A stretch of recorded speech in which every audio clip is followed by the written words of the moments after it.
Well, it is 3:01, so I think we will get started. Good afternoon, everyone.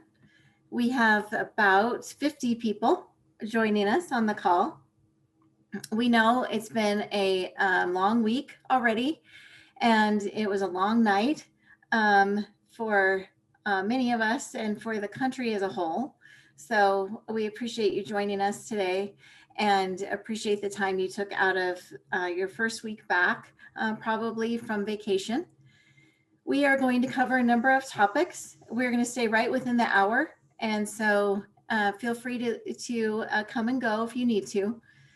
We are going to cover some information about our COVID screening program, a few updates from the colleges in terms of leadership transition, budget development and where we are with the budget process, program health, which is our program prioritization process. And then Karen and I are going to give a little bit of an academic affairs update and talk about our transition. And then we'll take any questions and have closing remarks if we have time.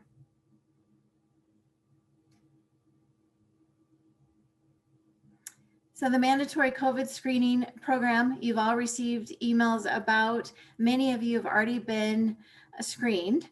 I do have Dr. Rex Force here to talk about this, I believe, or answer questions if we have questions about it. Rex, are you on the call? I am. Yep. I popped in a minute late, but I'm here. Hi, everybody. I'm going to turn it over to you. Okay. Hi, everybody. Thank you, Laura. Thank you, Karen. And thank you, Darren, for putting the slides together. There is a lot of information about our screening program on the Roaring Back website. Obviously, there's been some email communication already about this program. A long email went out on Monday related to this. Many of the questions that people have are answerable with the frequently asked questions sections on these pages, but there are a lot of nuances and a lot of special circumstances. If people still have questions, they can contact the COVID hotline or email address covid@health.isu.edu being that email address. We are implementing a mandatory screening program for individuals who will have a regular presence on campus. And what we mean by a regular presence, if folks are on campus interacting with individuals and really what we would call even a contact, right? From a public health perspective, meaning I'm interacting with Dr. Appleby for 15 minutes a couple of times a week. Even with face coverings and distancing and everything else that we have in place, that's an on-campus presence. Just a few minutes, a couple of times a week is how we're defining that. For students, we're defining it as any on-campus coursework, not online. And high flex counts as on campus, just from at least from a first screen perspective. We are asking that individuals be screened twice during 2 windows here initially in the beginning of the semester. And the reason that we're doing this is because we expect that there will be a significant uptick in COVID cases related to the holidays and travel and families getting together and that sort of thing. So our first screening window started yesterday, January 6th, and goes until next Thursday, the 14th. The second screening window begins immediately thereafter, January 15th, and ends on the 22nd. And our goal is to have the 2 tests spaced by about 5 to 7 days. So we don't want people doing a test in the first window on the 14th and then turning around and doing their second test on the 15th. That doesn't make sense. We're trying to cast a wider net to be able to pick up asymptomatic individuals. Now, this is, I think, important. We're only looking for folks that are asymptomatic. So you'll be asked when you come through the screening line, do you have symptoms? Have you recently been exposed? That puts you in a different bucket, and we will be dealing with that through our typical contact tracing processes on campus. This is for folks who have not been exposed in the last 14 days, aren't currently under quarantine, and not currently recovering from an active COVID infection. In fact, COVID in the last 180 days, 6 months, exempts you from this process. And there are exemption forms that can be filled out to be able to get out of screening, so to speak, if people have been ill. And we had over 400 cases on campus that we know of over the course of the fall. So these screenings are non-invasive. It's saliva-based testing. I've worked in the testing center the last 2 mornings, and I can tell you that it's not always easy to get the saliva sample. There's a lot of drooling that needs to happen, and drooling on demand is sometimes a little difficult. So I would encourage you to hydrate before you come in, but not in the hour before you are scheduled for your appointment. We can't have anyone eating or drinking, smoking, vaping, chewing gum, candy, anything like that in the hour before the test. But I would encourage you to hydrate that earlier than the hour before the test. And it does sometimes take just a minute or so to deposit the sample, and other times it takes a reasonable 15, 20 minutes to get it done. We for the morning tests, we often will get the results back the next day. These tests are the PCR test, which is polymerase chain reaction, and that test is really the most accurate test that's available. It's not an antigen test, which has more problems with false positive results, for example. We will get these results back typically within about 24 to 48 hours, depending on weekends, holidays, and otherwise. Sometimes it may be 72 hours to get a test back. And we have both walk-up and drive-through options on all 3 of our primary campuses. That is Idaho Falls, Meridian, and Pocatello. There are walk-up and drive-through options. And you can sign up by clicking on the link in the email that went out from the university on Monday, or utilizing the link that Darren's put in this slide here. And Laura and Karen, I assume we might get some questions later on, but I'll stick around for the remainder of the hour. But that in a nutshell is the COVID screening program. I will tell everybody else, just in terms of disease update on campus over the holidays, as you might expect, we haven't had many cases reported. In fact, in the last reporting period, I think it was just 11 COVID cases reported. But as I said, I think we're going to see additional cases here as we come back from the holidays and people gather back on campus. The disease certainly hasn't gone away. And I would encourage everyone to continue all of the other disease mitigation activities, the face coverings, the distancing, staying home if you're ill, lots of hand washing and hand sanitizing, all of those kinds of things as we move into the semester. Thank you, Rex.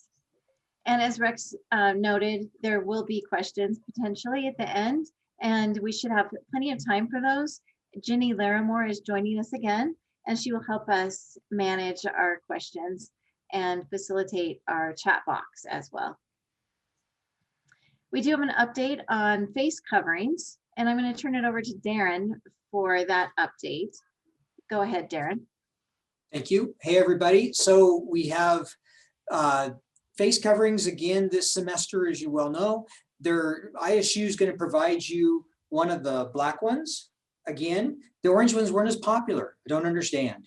So we got you at least one black one. Some individuals, faculty, were offered clear face coverings and took the opportunity to get those. Those are ordered and are here. Those both will be distributed within this to next week. So you should be seeing it within the next week and a half. They're stuffing envelopes now as we talk. The clear, if you need additional face coverings, especially the clear, because they're probably more disposable, you can get on to Bengal Depot and you can order them through your department or college, and get those. You should be able to get those under the COVID costs, so it shouldn't be affecting your budgets. But those are available because we all know that that does not always happen, that they last forever. Additionally, if you need cleaning supplies and things like that, don't hesitate to go to Bango Depot and get those as well. That's all I have. Thanks, Darren. We also have a leadership update from the College of Health. Rex, do you want to give us that update?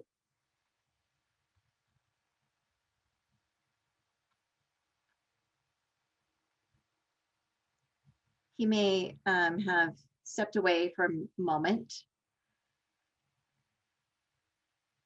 but I can certainly speak to that. We are hiring a dean in the division, and many of you are involved in that search, and that search should be wrapping up this spring is the plan.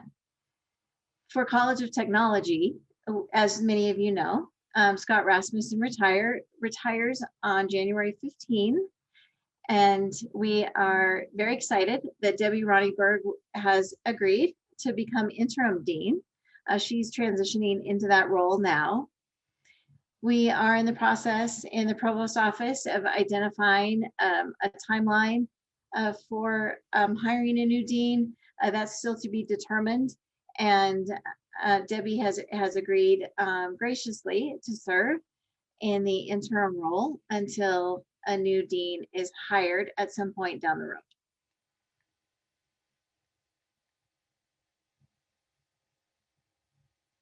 That brings us to our budget development update. Our budget team has been working really hard in the last couple of months to get our data together so that we can see our budget data in a different way, that we can make better decisions in terms of forecasting. They've done an amazing job of doing that. And for this update, I'm going to turn it over to Glenn, who is joining us as well. Thank you, Laura, and good afternoon. Jen Steele is also on with us as well.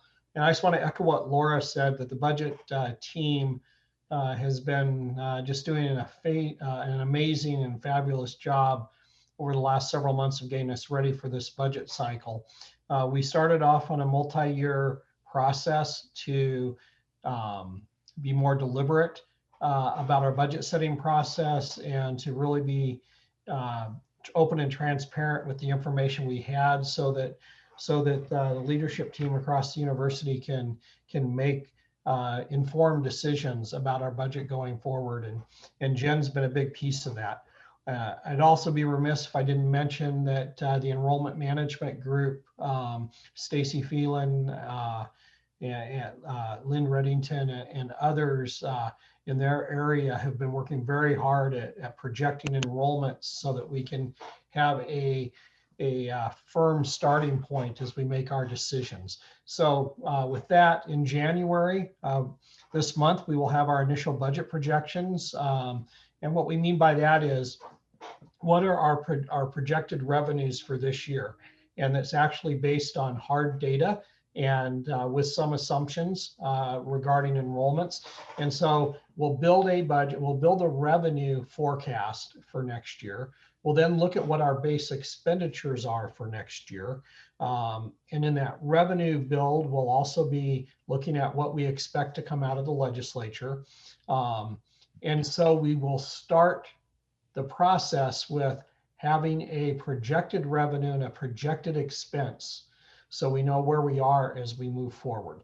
That's taking place this month, and we'll be sharing numbers with Leadership Council, preliminary numbers with Leadership Council next week. Also in January, we'll be having budget meetings with the unit leads, and by the end of the month, we'll be passing out budget materials to all the units. We'll be having a campus open forum. We'll have drop-in Q&A sessions as well. And we will be developing the professional fee recommendations in the month of January. As we move into February, we'll have tuition and fee hearings if there will be any increases in tuition and fees for next year, or recommended tuition and fee increases.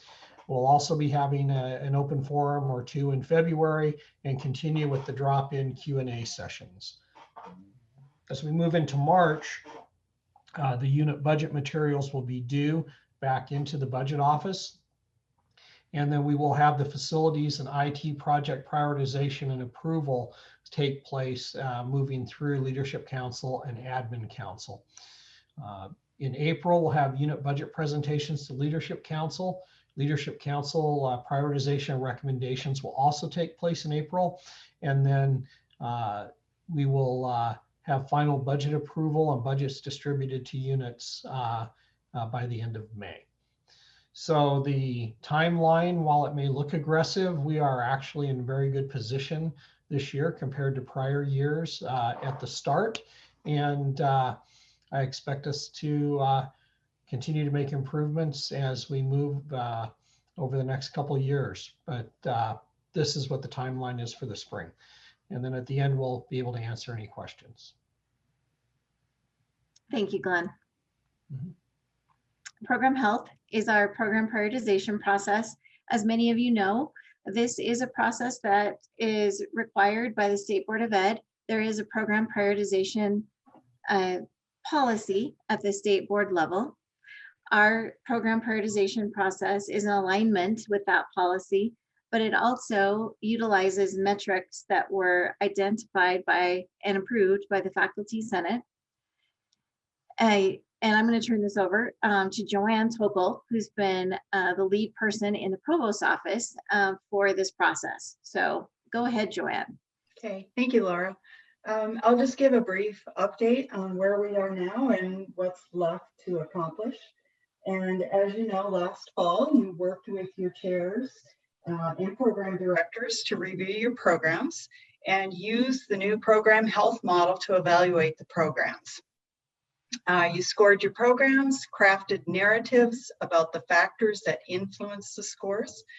And I would like to take this opportunity to give you a big thank you for all the hard work you put into this. I know it's a very comprehensive model and it took a lot of work to come up with the scores and the narratives. So thank you very much for all your work.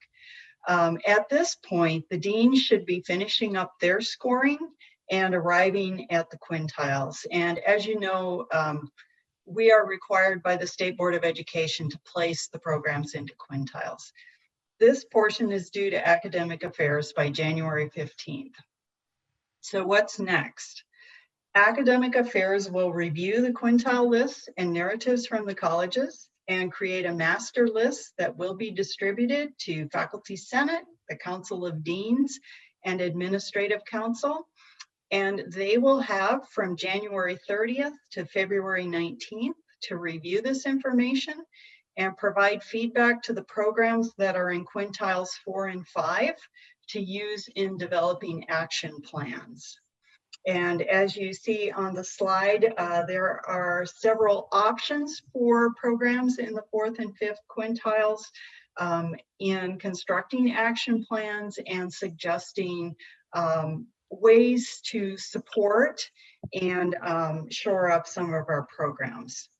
So you will be working with your chairs and program directors to draft the action plans, and you will have that feedback from those 3 groups. And the colleges will have their own internal deadlines for getting those action plans to the deans. The deans will then review the action plans and work with the programs and faculty on adjustments. So there are still a number of opportunities for faculty participation in this process. You're not finished yet. Action plans that take effect in the 2021-22 academic year and that affect the upcoming budget are due by March 5th, but all of the other action plans are due to academic affairs by May 1st. Faculty will be able to review the final packet, including the action plans, the week of May 10th. Academic affairs will update the packet after the final faculty review and submit it to Administrative Council for approval. The deans will provide the programs with the approved action plans. And Academic Affairs will submit an executive summary and packet of this information, including the quintile lists and the action plans, to the State Board of Education in June. And that is an update on where we are with program health. Thanks, Joanne. That leads us to our academic affairs update. A little bit about the transition here. My last day is January 15. Karen's first day is January 18th. Karen, however, has been graciously spending her time in the provost's office, attending meetings and briefings so that we don't have any kind of gap in coverage. The academic affairs team created a very comprehensive desk book for Karen that covers a lot of the projects that are in process and a lot of the processes that are ongoing. In addition to that, we do have a provost search launching. This is very early in the process, but I wanted to give you a little bit of an idea of what the timing will look like. That search will launch sometime this spring with the goal of filling the provost role permanently by in 2022. So there's quite a bit of time for that. And there will be a broad search committee formed to assist with that process. In addition to that, academic affairs has some transitions occurring. As you may know, Karen will need to be backfilled for her work on PI, and we're working on that. And Joanne Tokel is returning to the faculty in the spring. So at the end of this contract year, Joanne's done an amazing job on so many things. And there was a point this last spring during the pandemic response when Joanne was running academic affairs, because I did not have time to move the entire camp or help everyone move the campus online and deal with all of those policy related issues and the day-to-day operations. So Joanne has done an amazing amount of work this past year and has certainly earned all of our gratitude as she returns to a faculty position in the College of Business. So those are updates on our transitions in academic affairs. You'll hear a lot more about these as we move forward. And that gives us about a half an hour for any questions that you may have.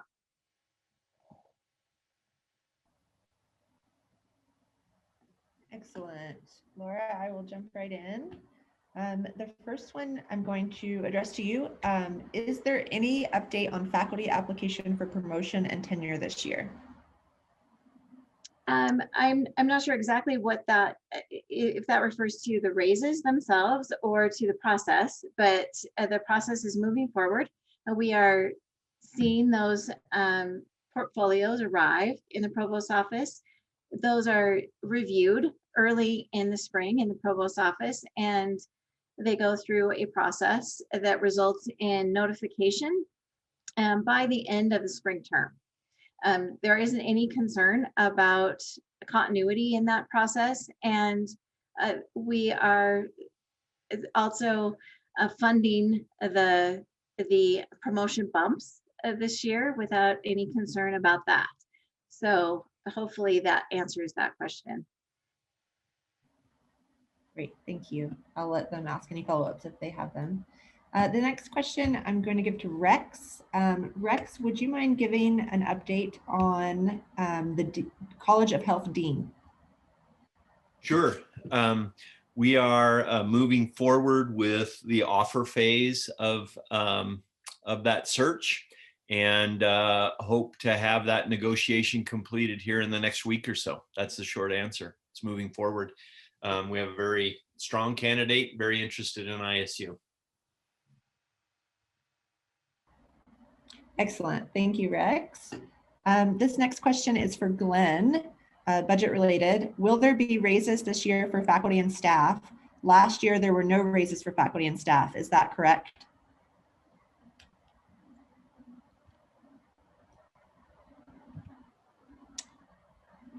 Glenn might have stepped away. I'll put that one on hold for just a second. Or I can help with that, Jenny. Yes, please. Thanks, Jen. I So- couldn't get, okay, I couldn't Glenn's get back here. on. You can go ahead, Jen, but I'm sorry, I could not find my window.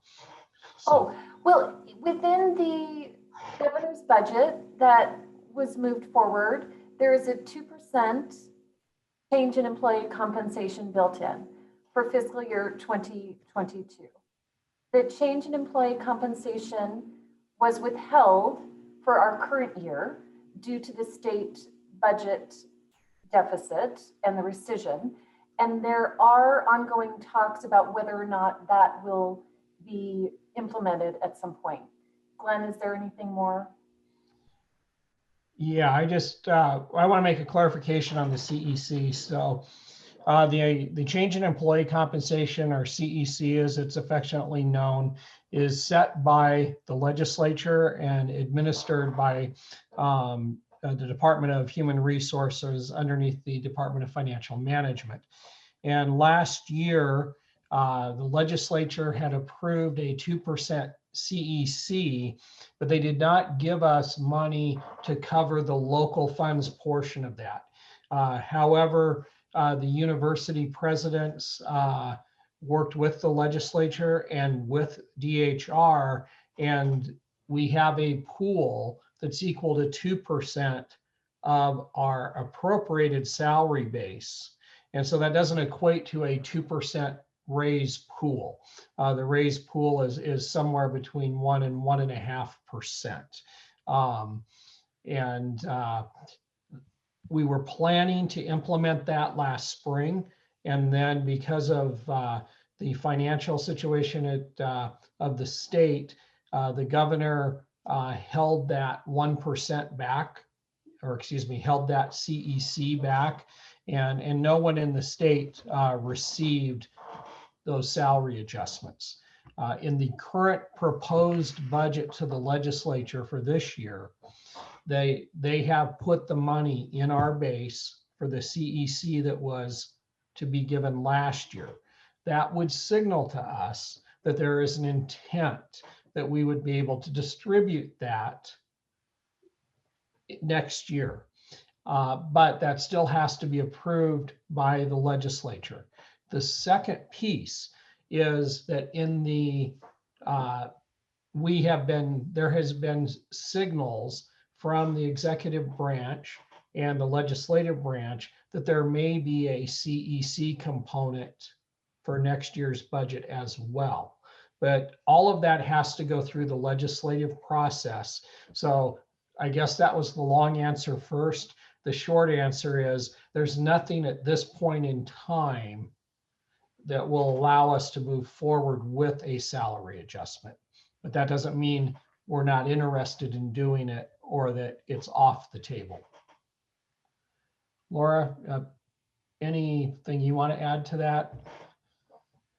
Glenn, this is Rex. No, go ahead, Rex. Sorry, Laura. I did see that the governor's recommendation for CEC will be discussed at a meeting next Wednesday. There's a CEC subcommittee that works on that. So we'll probably know a little bit more about what will be in the governor's budget next Wednesday, right? Yes. And we always have to be careful when we see percentages talked about, because they don't give us money based on salaries that are on the local accounts.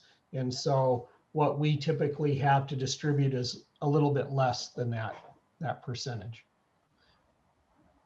And Glenn, we have a follow-up question. By next year, do you mean this academic year? Can you clarify? It would be typically when we implement the CEC, it's for July 1. So it would be July 1 of 2021. Great, thank you. This next question is for Joanne. Who will be making the decisions for the College of Health for program health action plans when there is not a dean in place yet? So Rex can correct me if I'm wrong, but I believe Dr. Chris Owens is serving in that capacity right now. I have been communicating with him when he's had questions about program prioritization. That's correct. He's coordinating that process. Great, thank you both. Next question is for Laura. Are the increased salary compensations that accompany promotion standardized, or do they vary by department? Can you elaborate on what the amounts are? I have heard various explanations. This is in reference to the promotion increases, I think, and those are standardized across campus by rank. So the bump is the same at for everyone at that rank.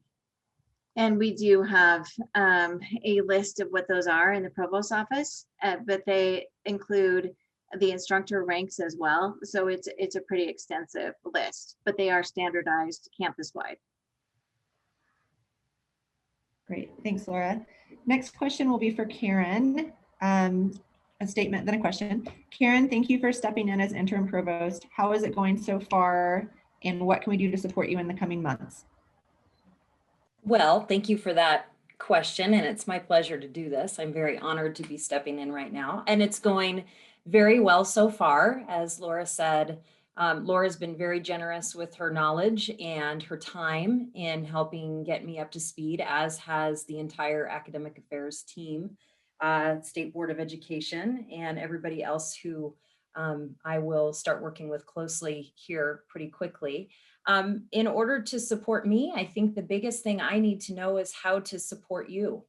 And, you know, when anybody moves into a new position, you don't know what you don't know yet. And so I'm learning that quickly, but I certainly would like to hear from you all about how best I can support you.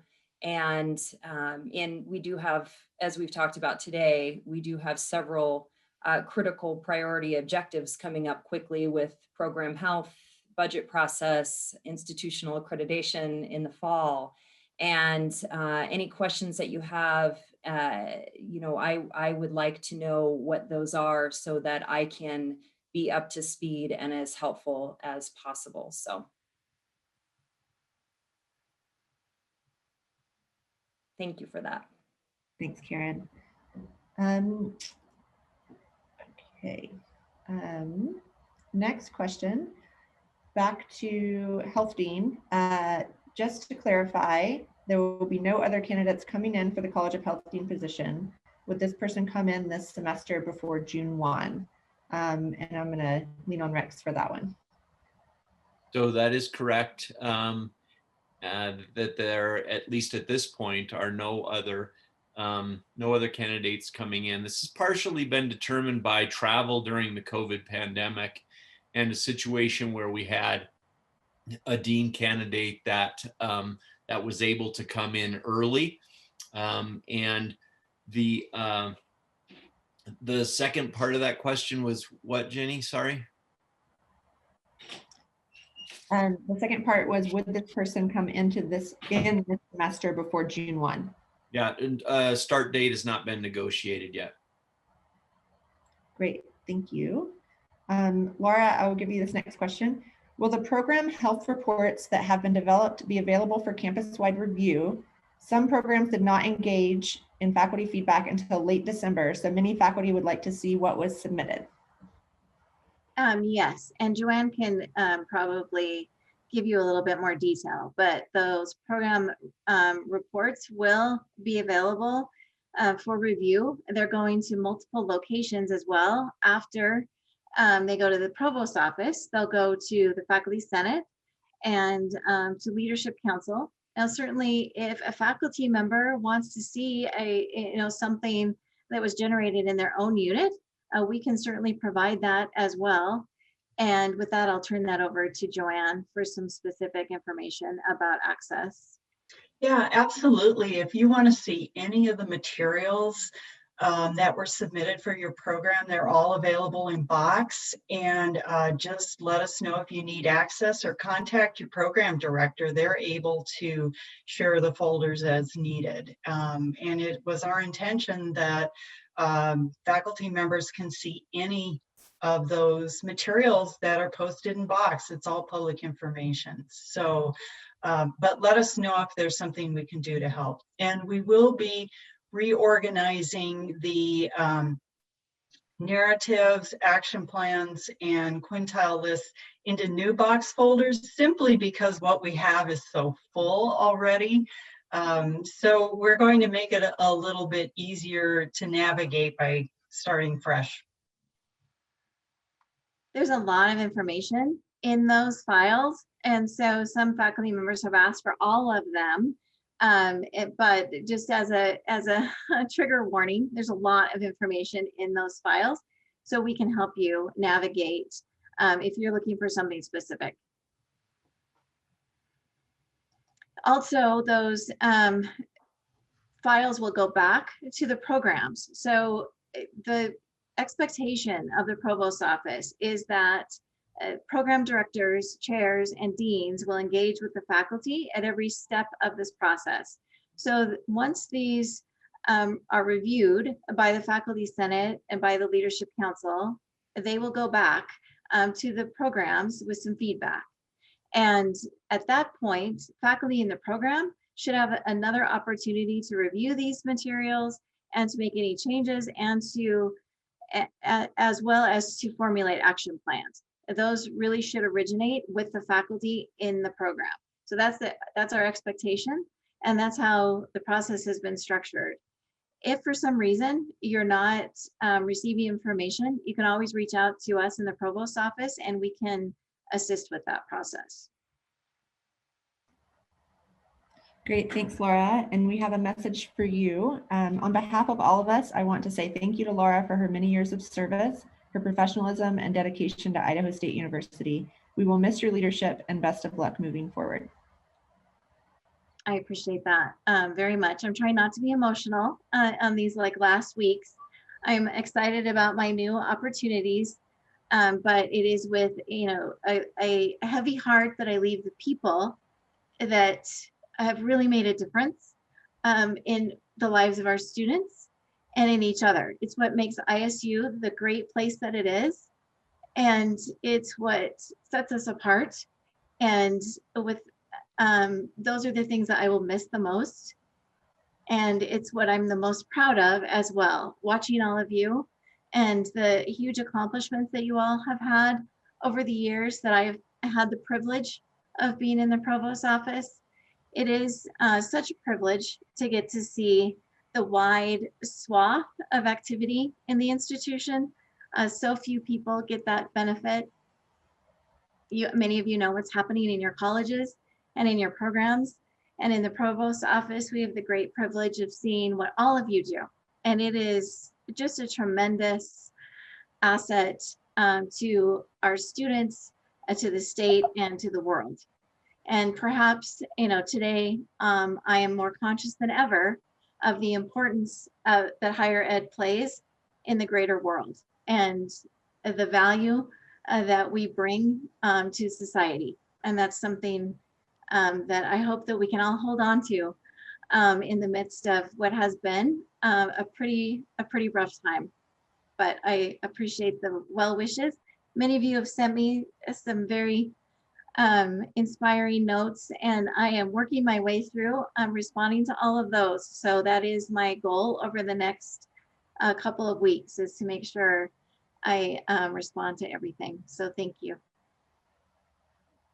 Thanks, Laura. And that wraps up our questions. I don't see any more, so I will turn it back over to you and Karen. Thanks, Jenny. I want to give a special thanks to Jenny for sitting with me and helping facilitate. I think this is 21 town hall, the 21st town hall meeting since last spring. So it's been a lot. Jenny's done them all campus wide. So Jenny, you must be in like the 70s or something. So thank you so much from Academic Affairs and from me personally. and from everyone on campus for your hard work on these town halls. And with that, I want to turn it over to Karen, who's going to share a few words. We're going to have the official transition here. So go ahead, Karen. Thank you, Laura. And it will be a peaceful transition.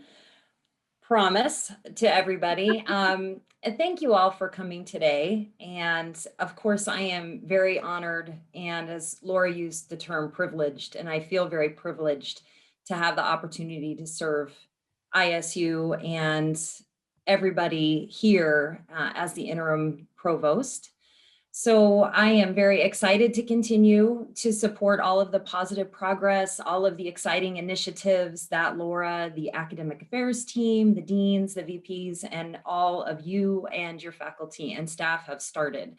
I do certainly understand that it is unsettling to have such a significant leadership change at this time.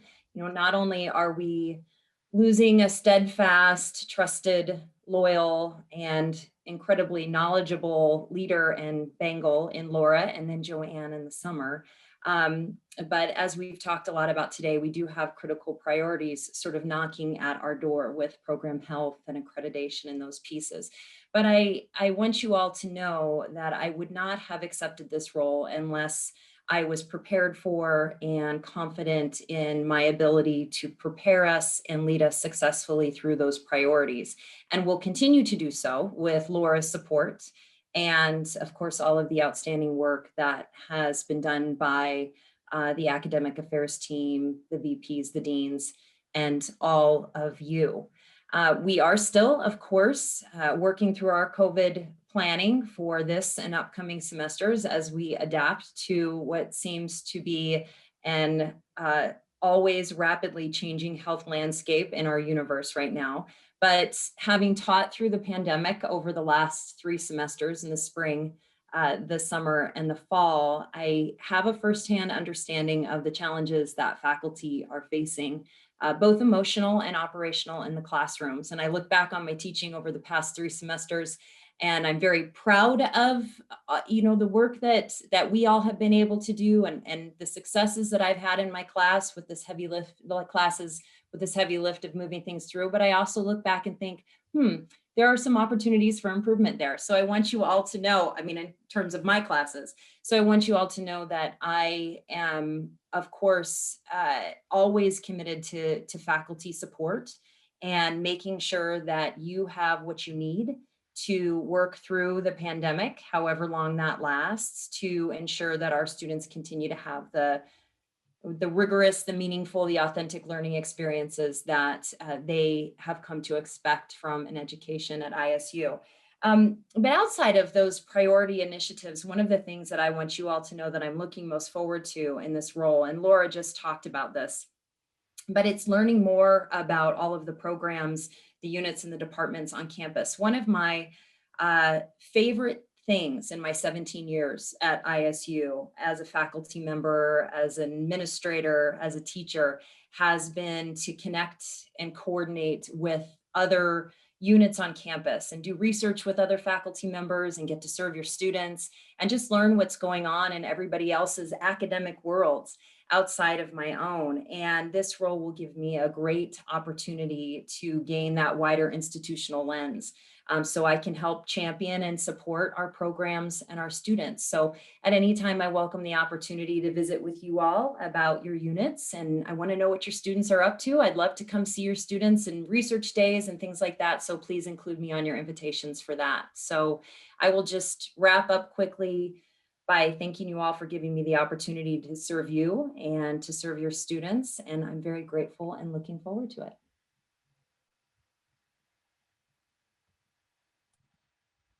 And that's it for us, Jenny. Thanks, everyone. Have a great afternoon.